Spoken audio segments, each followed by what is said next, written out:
द्वितीय दिवस कल हम और आपने श्रवण किया किस प्रकार से सनकादिक ऋषि नारद बाबा को कथा सुना रहे हैं। संत नारद जी महाराज हरिद्वार की पावन भूमि पर कथा श्रवण कर रहे हैं। इनके मन में एक शंका आ गई, संदेह उत्पन्न हो गया। जब सनकादिकों ने कहा कि श्रीमद् भागवत सुनने से चाहे कोई कितना भी बड़ा पाप किसी ने किया हो, जीवन भर उसने पाप ही पाप किए हों और अंतःकाल अंत समय में उसका मोक्ष भी ना हुआ हो और प्रेत योनि में चला गया हो, वो भी मुक्त हो जाता है। इस बात को सुनकर नारद जी महाराज के मन में संदेह हो गया। ये तो बात ठीक है कि कोई आए आकर कथा सुनी, लेकिन जिसने जीवन भर पाप कर्म किए हों उसके बाद में प्रेत योनि में हो जाए और तब भी उसको मुक्ति प्रदान हो जाए, ऐसा ग्रंथ है। बोले ये बात हमारी समझ में नहीं आई। तब सनकादि ऋषियों ने एक सुंदर सी कथा सुनाई। तुंगभद्रा तटे पूर्वम, तुंगभद्रा नदी के समीप तट पर एक ब्राह्मण है जिनका नाम है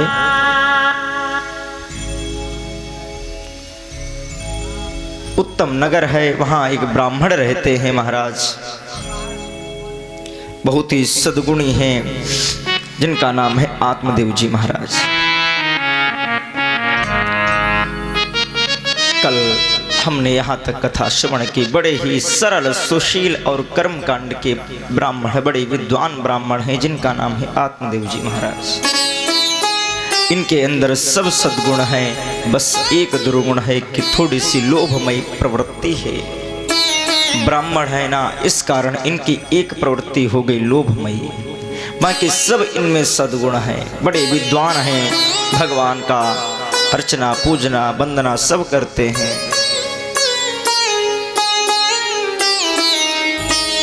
महाराज लेकिन एक इनको सबसे बड़ा दुख है, इनके कोई संतान नहीं। और जब हमारे कोई संतान ना हो तो जो पड़ोसी होते हैं या आते हैं, बोले क्या बात है, आपके यहाँ तुलसी जी चल नहीं रही, आपकी गाय क्यों बांझ हो जाती है। एक दिन पंडित जी बैठे, बड़ा मन उदास है पंडित जी महाराज का। और सोचते हैं पता नहीं मैंने कौन सा पाप किया जिस पाप की वजह से ना मेरे कोई संतान है और मैं तुलसी का बिरवा लगाता हूँ, उसमें जल भी डालता हूँ, लेकिन पता नहीं क्यों वो सूख जाता है। बहुत मन उदास है। पड़ोसी आते हैं, पूछते हैं क्या बात, आपकी तुलसी जी चल नहीं रही हैं, आपकी गाय क्यों बांझ हो जाती है। आप विचार करिए उस पर क्या बीतती होगी जिसका कोई पुत्र ना हो, कोई भी संतान ना हो और उससे आकर इस प्रकार से कोई कहे। मेरे भाई, आप अगर किसी का दुख बांट ना सको तो किसी के दुख में अपने आप को सुख महसूस भी मत करो। आजकल तो लोग इसी में बहुत प्रसन्न होते हैं, बोले ये चलो दुखी तो हैं, सब कुछ था, इसी में बड़े प्रसन्न हैं कि आज ये दुखी हैं, इसी में किसी किसी को मौज आती है।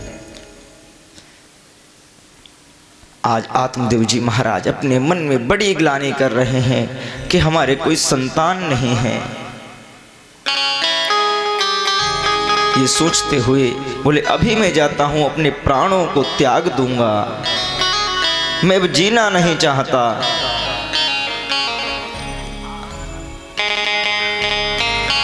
अब मैं जीना नहीं चाहता, मैं मर जाऊंगा। घर से निकल गए, नदी के किनारे पहुंचे, कूदने जा रहे थे। इतनी देर में हमारे नारद जी महाराज एक ब्राह्मण का वेश धारण करके आ गए। कथम रोदिशवे प्रत्वम काते चिंता बलियसी पदत्वं सत्वरं मह्यं स्वस्य दुःखस्य कारणम्। पंडित जी क्यों रोते हो, क्या कारण है, आप इतने उदास क्यों हो? आप तो बड़े विद्वान मालूम पड़ते हैं, फिर भी आप इतने उदास हो, क्या तकलीफ है आपको? क्यों आपके चेहरे पर ये मलिनता है, किस कारण आप इतना परेशान हो?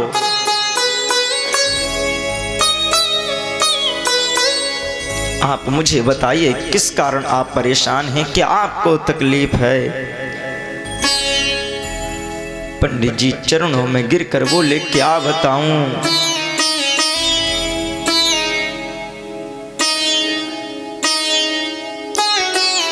मैंने जो पाप कर्म किए हैं, उस पाप कर्म से पितर हमारी पूजा नहीं लेते, देव हमारी पूजा नहीं लेते। तुलसी का बिरवा लगाता हूँ, सूख जाता है, पानी डालता हूँ, फिर भी सूख जाता है। हमारी गाय 6 वर्ष से बांझ हो जाती है, क्या करें?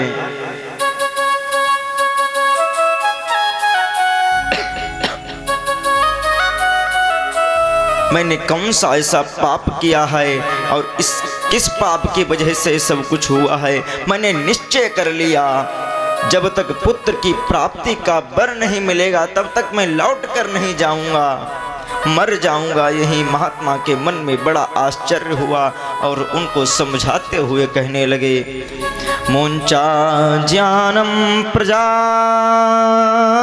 रूपम बलिष्ठा कर्मणो गतिः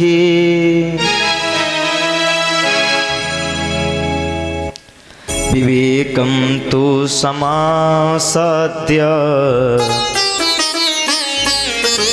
यज संसार वासनम्।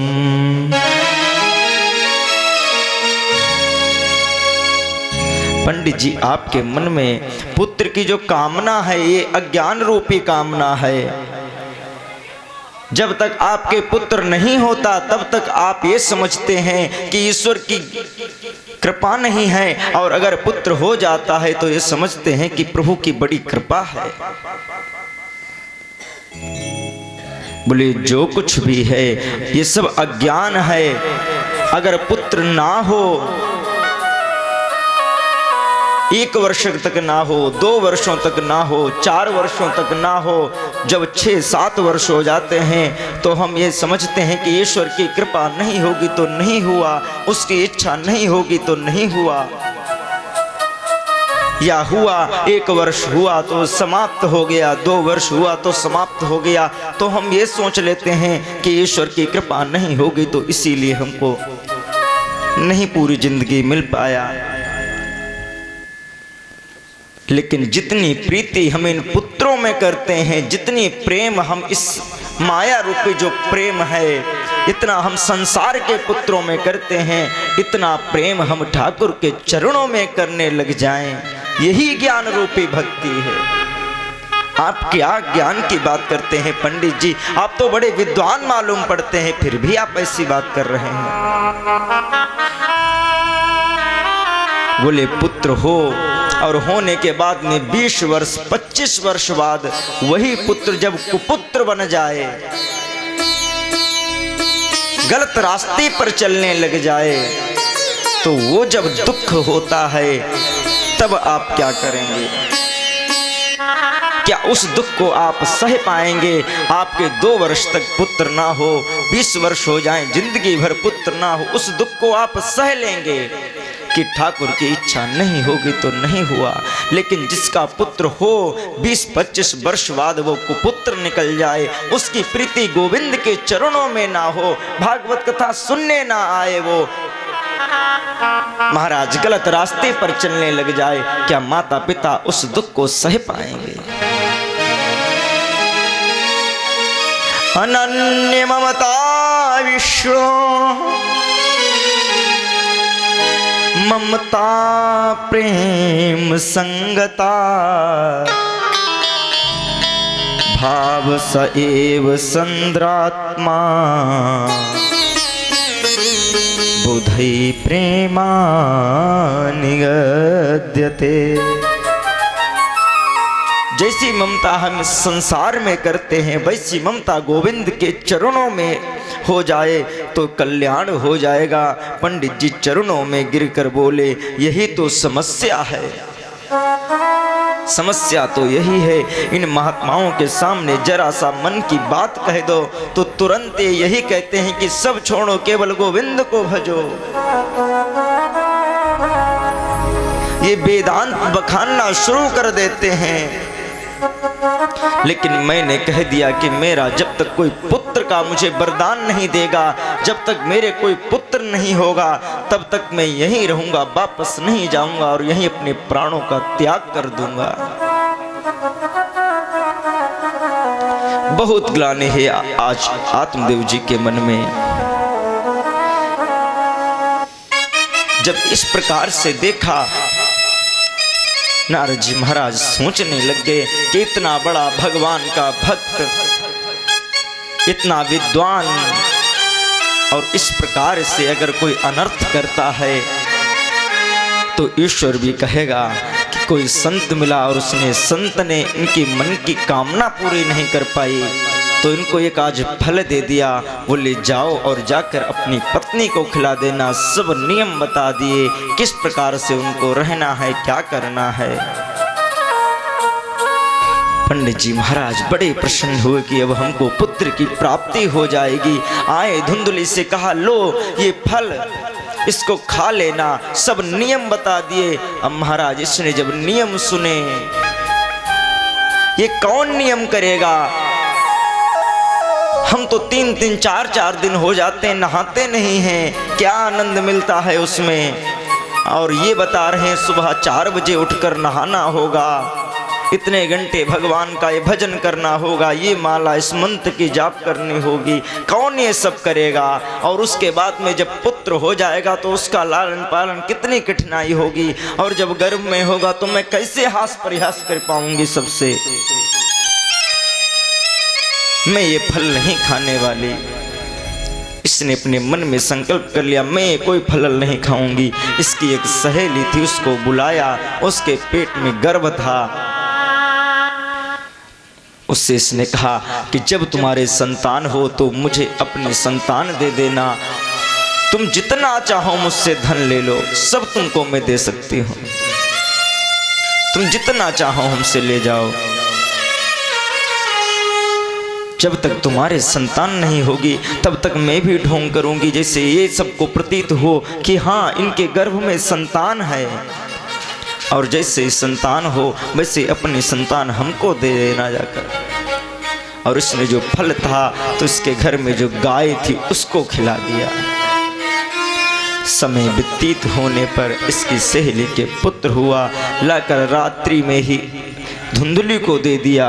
जैसे आत्मदेव जी महाराज को प्रातःकालीन सूचना मिली कि हमारे पुत्र का जन्म हुआ है, महाराज जितनी ग्लानि थी उस दिन उससे कई गुना ज्यादा आज खुश हैं।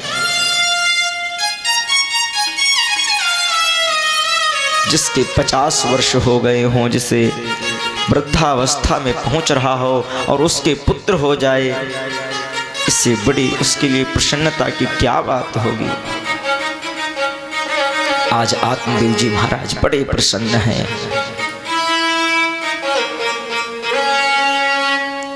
देखा पुत्र हुआ है। धुंधली बोली, पुत्र हमारा है, नामकरण भी हम अपने आप करेंगे, जो हम बताएंगे वो नाम रखा जाएगा। आत्मदेव जी महाराज बोले कोई बात नहीं, चाहे तुम नाम रखो चाहे हम नाम रखें। कहा हमारा भी पुत्र जाएगा, कहा तुम्हारा भी पुत्र जाएगा। धुंधली ने इसका नाम रख दिया धुंधकारी। यथा नाम तथा गुणम, महाराज जैसे नाम वैसा गुण इसके अंदर धीरे धीरे बढ़ने लग गया। इधर जो गाय को फल दिया था उससे गाय के एक पुत्र हुआ, उसके कान केवल गाय के समान हैं।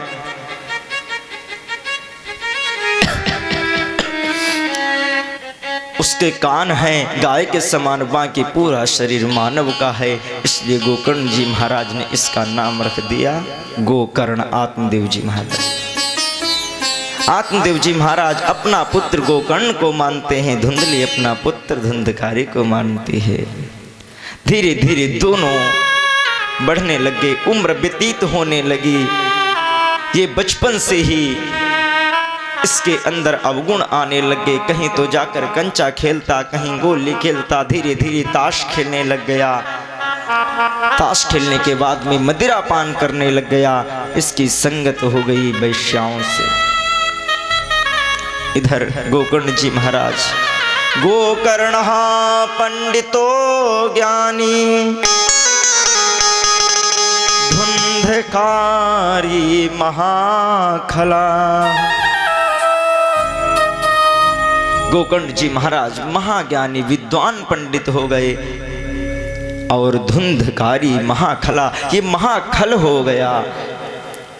इधर गोकर्ण जी महाराज तो भगवान के परम भक्त थे, निकल जाते थे यात्रा करने के लिए। ये तो चल बसे यात्रा पर, बचा बीच में घर पर केवल अकेला। धुंधकारी अकेला था, इसलिए इसका प्रेम ज्यादा किया होता था, इसलिए ये बिगड़ गया। अकेली संतान या तो बिगड़ जाती है और या तो महाराज सूर्य के समान चमकने लग जाती है। अक्सर मैंने देखा है, अकेले तो बिगड़ते देखे हैं, 100 में से 20 ऐसे होंगे जो चमकते हैं। बड़ी ठाकुर जी की उन पर कृपा होती है। इधर धुंधकारी महाखल है, जाता है प्रतिदिन, सुबह जाए शाम तक मदिरा पान करे, ताश खेले, वेश्याओं का संग करे। जितना धन है घर में सब ले जाकर वेश्याओं को देने लग गया। इसके दुराचार बहुत बढ़ने लग गए महाराज। धीरे धीरे समय व्यतीत हुआ। जितना घर में धन था सब ले जाकर इसने वेश्याओं को दे दिया। घर में बिल्कुल भी धन नहीं बचा। इसने अपनी माता से धन मांगा, जितना भी धन था सब ले जाकर, अपनी माता का जो धन था वो भी सब ले गया। माता ने बहुत मना किया तो इसने माता को भी मार दिया, सब ले जाकर वेश्याओं को दे दिया। जब घर में बिल्कुल धन नहीं बचा, माता का जो धन था वो भी लेकर चला गया। जब कुछ नहीं बचा और वेश्याओं को तो जब तक धन मिलता रहता है तब तक तो तुमसे बुलाएंगी, बैठा लेंगी। जिस दिन तुम्हारे पास धन नहीं रहा उस दिन भगा देंगे, जाओ, किसी काम के नहीं। धुंधकारी के पास बिल्कुल भी धन नहीं बचा, घर में जितना था सब ले जाकर दे दिया। आत्मदेव जी महाराज बड़े गिलानी में, जितना पुत्र नहीं हुआ था उस दिन जितनी गिलानी थी, आज उससे कई गुना ज्यादा गिलानी है कि आज पुत्र है। आज पुत्र को पुत्र निकल गया, इस कारण बहुत ज्यादा मन में गिलानी है।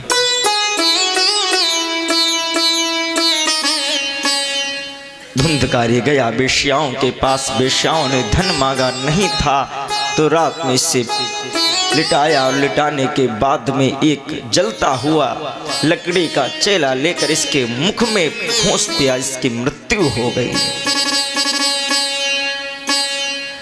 गोकर्ण की वेश्याओं के द्वारा मृत्यु हो जाने के कारण इसको प्रेत योनि प्राप्त हो गई। इधर गोकर्ण जी महाराज को इससे पता लगा, यात्रा पर थे, लौट कर आए, रात्रि में विश्राम कर रहे थे। देखा विश्राम के बाद में जैसे ही कर ही थे,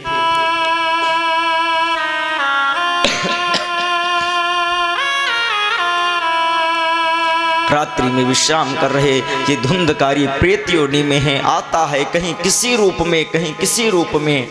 ये बहुत बड़े विद्वान हैं, इन्होंने देखा तो गंगा जल लिया, मंत्र पढ़ के मारा, कहा कौन हो, सामने आओ। इसने सोचा कि मैं छुप जाऊं, फिर बुलाया कौन हो तुम, हमारे सामने आओ।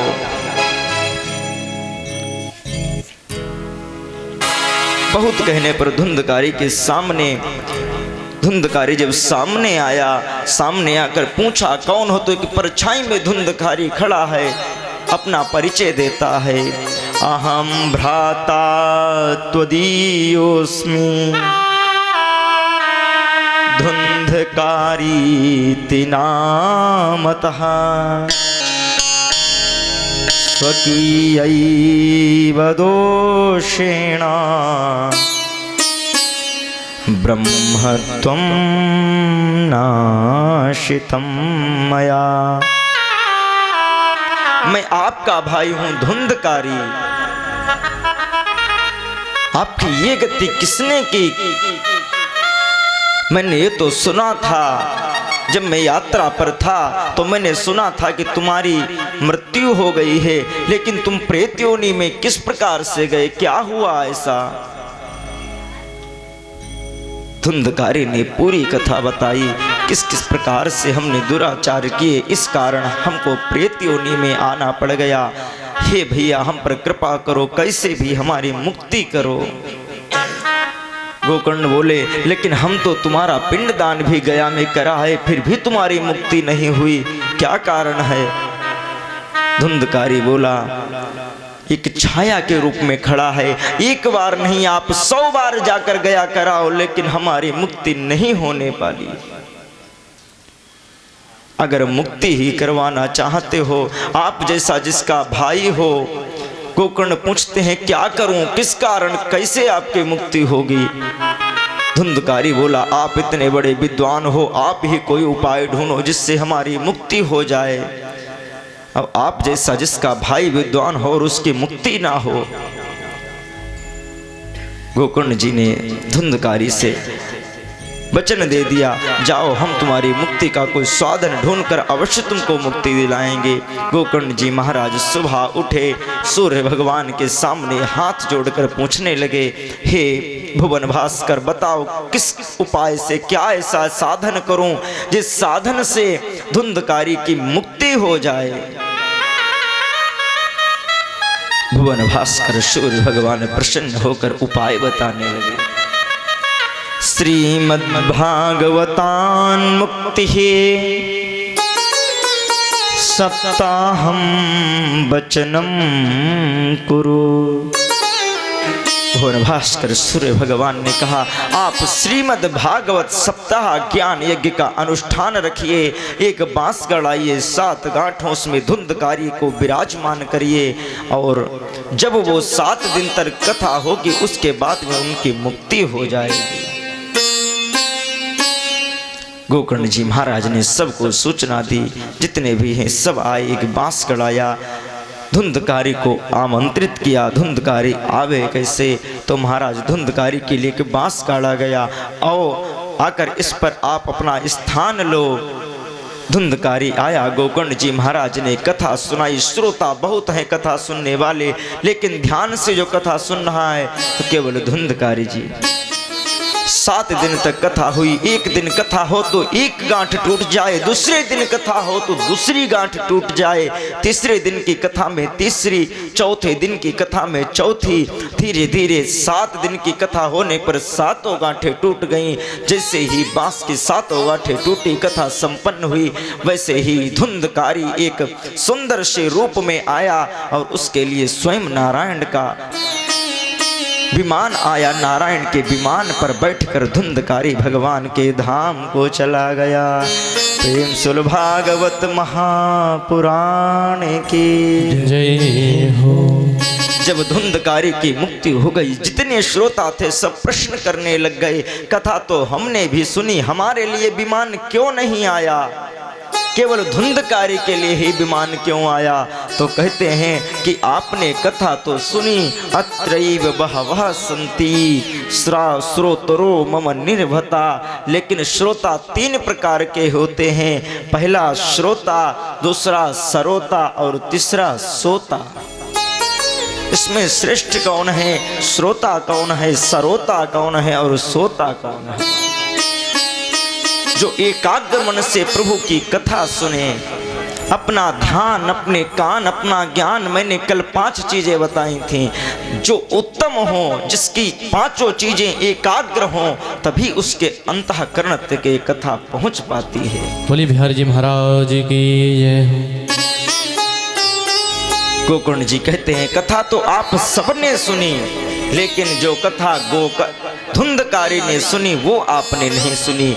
धुंधकारी की एक संकल्पित कथा थी, उस कारण उसको मुक्ति चाहता था और उसने केवल भगवान की कथा ही सुनी, वो किसी को नहीं देख रहा था, केवल बस कथा ही सुन रहा था। इस कारण उसके लिए विमान आया और वो चला गया। सबने विनम्र निवेदन किया गोकर्ण जी महाराज से दोबारा कथा रखी गई।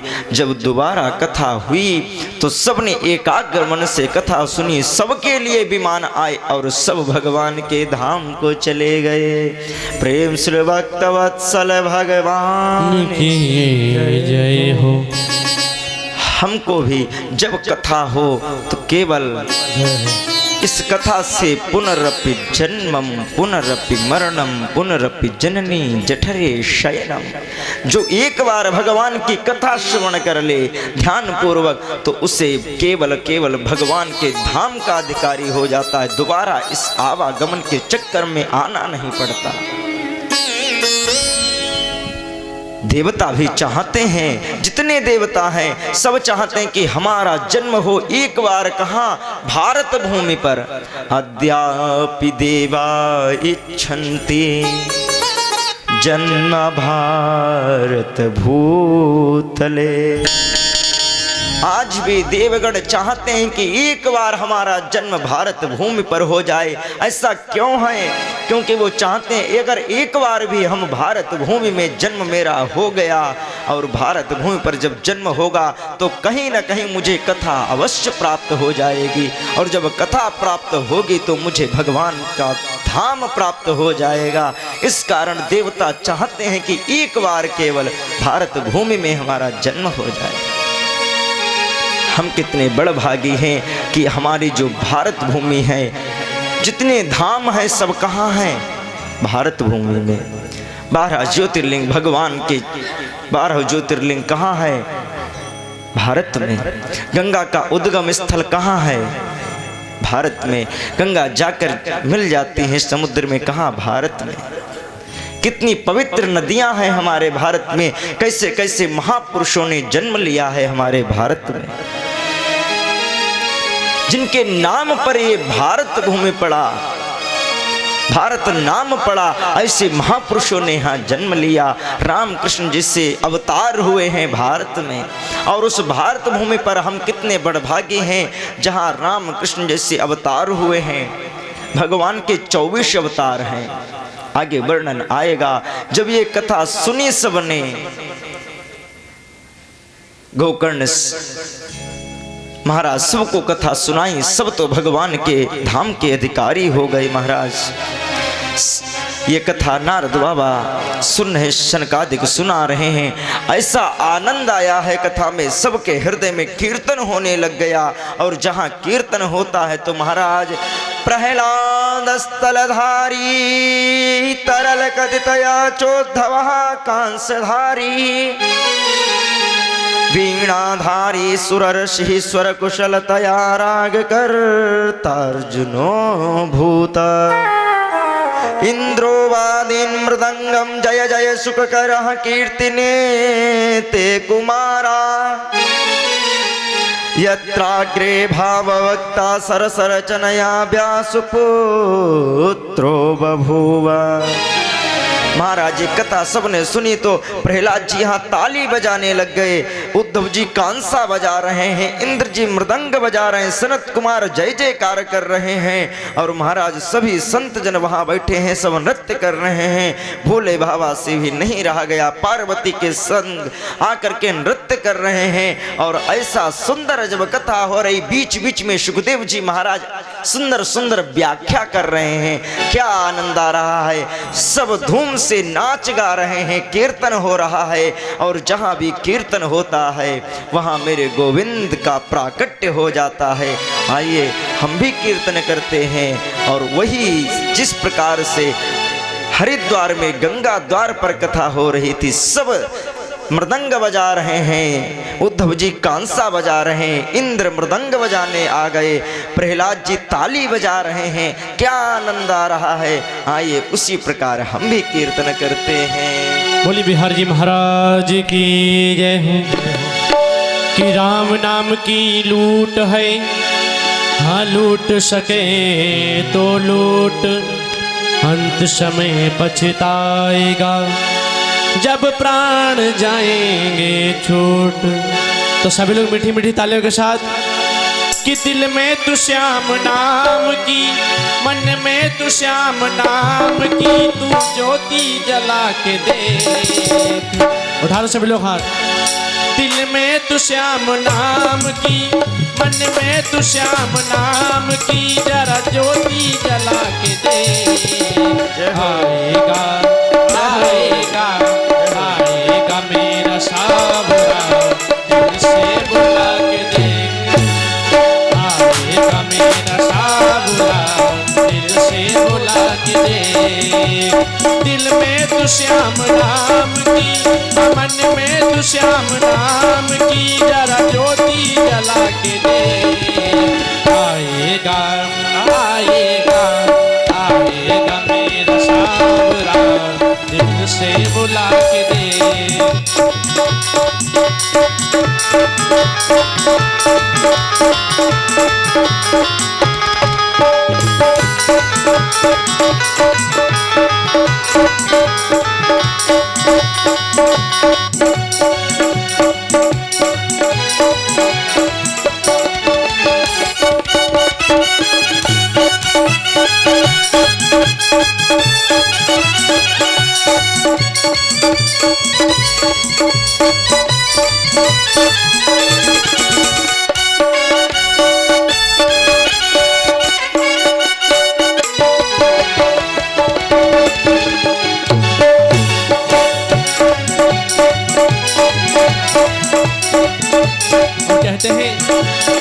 हारे का साथी श्याम है, यारों का यार है, कन्हैया यारों का यार है।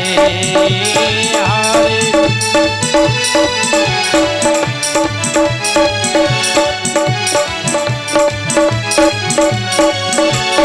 यशोदा माँ का लाले सुनता पुकार है, कन्हैया सुनता पुकार है। यशोदा माँ का लाले सुनता पुकार है, कन्हैया सुनता पुकार है। और कहते हैं ये जो हमारे श्याम बाबा हैं, चरणों में बाबा श्याम के, चरणों में बाबा श्याम के, दो आंसू बहा के दे। तो कहना सभी से उठा लो सभी लोग हाथ और मीठी मीठी ताली के साथ। आएगा आएगा आएगा मेरा सावरा, दिल से बुला के देख। श्री राधे। आएगा मेरा सावरा, दिल से बुला के देख।